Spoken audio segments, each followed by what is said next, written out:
What are you listening to right now? Oh, Night Dancer by Imase. 이마세, 듣지? 안녕하세요, 라미입니다. J-팝이 다시 우리들 귓가에 들리고 있습니다. SNS를 통해 입소문으로 퍼져나가는 노래들이 알고 보니 J-팝이었다라는 패턴이 상당히 많을 정도로 알게 모르게 우리들에게 스며들고 있는 중입니다. 이 외에도 인기리에 사랑받고 있는 애니메이션과 영화의 주제가들이 작품의 인기에 힘입어 큰 사랑을 받고 있습니다. 오늘은 오랜만에 돌아온 J-팝 열풍을 이끌고 있는 가수들에 대해 살펴보도록 하겠습니다. 바로 시작하겠습니다. 아참, 구독과 좋아요 그리고 알림 설정 역시 잊지 말고 부탁드립니다. 지난달 13일 일본 가수 이마세가 우리나라에서 쇼케이스를 열었습니다. 지난해 8월에 발매된 대표곡 나이트 댄서가 J-팝 곡으로는 최초로 멜론 일간 해외 종합 차트와 톱100 차트에 진입하면서 큰 인기를 얻고 있기 때문입니다. 또한 스포티파이 차트에서는 무려 1위를 차지하는 등 인기가 심상치 않습니다. 이마세의 나이트 댄서가 이렇게 큰 사랑을 받게 된 것은 틱톡 덕분입니다. SNS를 기반으로 한 쇼폼이 요새 MZ세대들이 음악을 소비하는 또 다른 방법 중 하나인데 나이트 댄서는 댄스 챌린지 배경 음악으로 사용되면서 13억 회 이상의 조회수를 기록한 것입니다. 아이브, 엔하이픈, 스트레이트 키즈 등 국내 스타들도 챌린지에 참여하면서 인기에 불을 지폈습니다. 요새 잘나가는 다나카와 스테이시는 이마세와 함께 챌린지에 도전하기도 했습니다. 그리고 이런 열풍 속에 J-팝 가수로는 처음으로 멜로 종합 차트 진입에 성공한 것입니다. 이마세는 2021년에 데뷔한 신인입니다. 고향 기우현에서 가업을 입고 살던 중 2020년경 친구가 기타를 구입하는 것을 보고 자신도 기타를 사서 작사와 작곡 공부를 시작했습니다. 기타를 가지고 놀면서 만든 곡들을 2021년부터 틱톡에 올렸는데 반응이 빠르게 오기 시작했습니다. 2021년 12월에는 한 방송국에서 주최한 오디션에 참가했는데 2차 심사까지 통과하면서 주목을 받기도 했습니다. 그리고 같은 달 데뷔곡을 발표하면서 메이저 데뷔까지 이루게 됩니다. 음악 활동을 개시하고 1년 만에 이뤄낸 성과였습니다. 이 곡은 스포티파이 일본 바이럴 차트 1위를 차지하는데 괴물신인 등장이라면서 모두가 호들갑을 떨었는데 그럴만했죠. 그리고 2022년 3월부터 방영된 포카리스웨트 CF 주제가를 만들고 부르게 되는 등 빠르게 주목받습니다. 올해도 자신의 싱글곡이 일본 최대 통신사인 NTT 도코모의 새로운 광고 주제가로 발탁되는 등 많은 광고에서 그의 음악을 만나볼 수 있게 되었습니다. 그는 자신의 곡이 틱톡에서 인기를 끌게 된 비결에 대해 3초 안에 사람들을 끌어들일 수 있는 음악을 만들어야 한다는 의식을 가지고 임했던 것이 성공했던 것 같다고 말합니다. 나이트 댄서도 초반부터 귀를 사로잡는 멜로디와 리듬을 가지고 있는데 모든 것은 철저히 계산이 된 것이었다는 겁니다. 사람들이 콘텐츠가 재미없으면 3초도 안 돼서 화면을 넘겨버리는 것을 잘 알고 있던 이마세의 전략이 성공한 거죠. 나이트 댄서는 하룻밤을 같이 보내는 남녀가 느끼는 감정을 노래하고 있는데 시티팝을 떠오르게 하는 멜로디는 이마세가 원했던 대로 운전할 때 듣기 좋은 편안한 곡으로 완성되었습니다. 이 곡은 발매 이후 틱톡에서만 12억 회 조회수를 기록했으며 SNS에서는 11만 개 이상의 챌린지 영상이 만들어지면서 10대와 20대를 중심으로 큰 인기를 모으고 있습니다. 나이트 댄서의 챌린지 영상은 올 상반기 가장 인기가 많은 챌린지로 기억될 것으로 보입니다.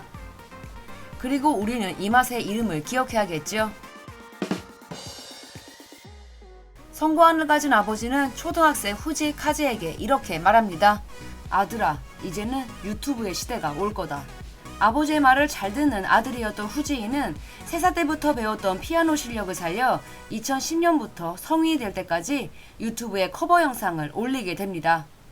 그중 2018년에 업로드된 인기 애니 치비마르코짱의 테마곡을 재즈로 편곡한 커버 영상은 큰 반향을 불러일으키면서 화제를 모았습니다. 피아노 연주와 편곡에 일가견이 있다고 입소문이 나기 시작합니다. 유튜브 채널의 인기에 힘입어 2019년 대형 페스티벌에 출연하기도 했으며 같은 해 7월에는 자신의 라이브를 개최했는데 정 공연 티켓이 매진됩니다. 놀랍게도 이 모든 일은 메이저 데뷔 전에 벌어진 일이었습니다. 같은 해 11월 드디어 디지털 싱글을 발매하는데 이미 유튜브 구독자 수는 14만을 넘기고 있었습니다. 2020년 초 일본 스포티파이에서 선정한 주목할 만한 신인 중 한 명으로 선정되는데, 그런 흐름 속에 같은 해 5월에 발매된 1집 앨범은 빌보드 재팬과 오리콘 디지털 앨범 랭킹에서 1위를 차지합니다. 그리고 10월 무도관에서도 라이브를 열게 될 정도로 성장하는데, 이 당시 모습을 담은 블루레이 영상은 1위를 기록합니다. 첫 번째 영상 작품에서 1위를 기록한 것은 남성 솔로 아티스트로는 최초의 1위였습니다. 지금까지 후지이 카제가 무서울 정도로 엄청난 속도로 성장하고 있다는 것을 알아봤습니다만, 앞으로의 이야기가 더 놀랐습니다. 2021년에 발매한 싱글 키라리는 너무나 빠르게 스트리밍 재생수 1억 회를 돌파합니다. 결국 2021년과 22년 NHK 홍백가합전에 연속으로 출장합니다. 극적 합류 느낌으로 추가 발표 때 등장을 알렸는데, 멋진 무대 연출도 화제였습니다. 이곳저곳에서 상도 엄청나게 많이 타고요. 2020년 12월에는 엠넷 아시아 뮤직 어워드에서 베스트 뉴 아시안 아티스트 재팬 부분을 수상합니다. 그리고 엄청난 일이 벌어집니다. 후지이 카제가 세계적으로 유명세를 타기 시작합니다. 첫 번째 앨범의 수록곡 죽는 게 나아가 갑자기 역주행을 하기 시작한 것입니다. 어느 날 뜬금없이 태국 스포티파이에서 1위를 차지하더니 결국 세계 73개국 스포티파이 바이럴 차트에 모두 이름을 올린 것입니다. 2023년 3월 말 스포티파이 합계 재생 횟수 3억 회를 돌파했고, 개인 유튜브 채널의 구독자도 317만 명을 넘어섰습니다. 하지만 이렇게 중요한 시기에 큰 논란이 터집니다. 2022년 11월경 2018년에 공개된 커버 영상이 문제가 되어 트위터를 통해 공식 사과를 하게 된 것입니다. 문제가 된 것은 엠플로우의 노래인데, 해외 팬들이 이 노래 가사에 있는 인종차별 단어인 N워드를 사용했다는 것을 문제 삼기 시작합니다. 후지이는 자신의 무지로 인한 실수에 대해 마음 깊이 사과드린다고 말하면서 변명의 여지가 없다고 글을 쓴 뒤 영상을 삭제했습니다. 이 트위터의 사과글을 보듯이 후지이는 영어도 꽤 잘하는 편인데, 이 역시 조기 교육의 중요성을 알고 있던 아버지 덕분이라고 합니다. 아버지가 후지이의 인생에 큰 영향을 미치셨다는 것은 누가 봐도 명백해 보이지요. 그러던 중 또 다른 논란이 터집니다. 올 초 후지이 카제가 사이비 종교교주 사티야 사이바바 추종자라는 의혹이 떠돌기 시작한 것입니다. 후지이의 휴대폰 배경화면과 방에서 교주 사티야 사이바바의 사진이 발견됐기 때문입니다. 사티야 사이바바는 자신이 사바신의 환생이라고 주장하는 힌두교도입니다. 그의 추종자는 전 세계적으로 수백만 명에 이른다고 합니다. 일본에서는 90년대 붐이 일었는데, 후지이는 97년생입니다. 후지이의 부모님이 그를 임신하고 출산하는 과정 속에서 인도를 3번이나 방문했다고 합니다. 그러다 보니 모태 신앙이 아니냐는 이야기도 돌고 있습니다. 2020년 10월에 발매된 그레이스의 뮤직비디오도 인도에서 촬영됐습니다. 뭐 그런 것 가지고 이렇게 몰아가냐 하시겠지만, 후지이와 사이티 사이바바와의 연관성은 계속해서 발견되는 중입니다. 후지이의 첫 번째 앨범과 두 번째 앨범의 타이틀이 사이바바의 명언이라고 하죠. 그가 자신의 음악을 통해 주창해온 만트라가 일종의 포교 활동이라는 강한 의구심도 들고 있습니다. 하지만 후지이는 아직까지 이런 논란에 대해 언급한 적이 없습니다. 딱히 부정하는 것 같지도 않고요. 후지이는 올해 자신의 첫 아시아 투어를 진행합니다. 우리나라에서도 6월 24일 서울에서 그의 공연을 만나볼 수 있습니다. 여러 논란은 있지만 동시에 높은 음악성과 연주 실력을 인정받고 있습니다. 앞으로의 활동도 궁금해지지요. 일본 애니메이션의 인기로 인해 주제가를 담당한 가수들이 주목받게 되는 패턴도 자주 보이는 중입니다.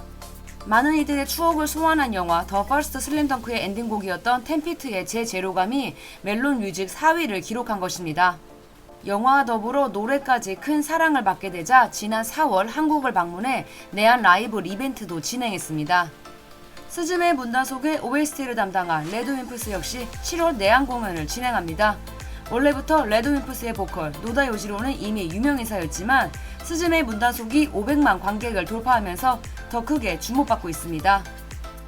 앞으로 길거리에서 자주 듣게 될 J-팝의 주인공들을 살펴보았습니다. 앞으로도 J-팝 시리즈는 이어집니다. 지금까지 라미였습니다. 영상이 재밌었다면 구독과 좋아요 그리고 알림 설정 부탁드릴게요. 그럼 저희는 다음 주에 또 만나요.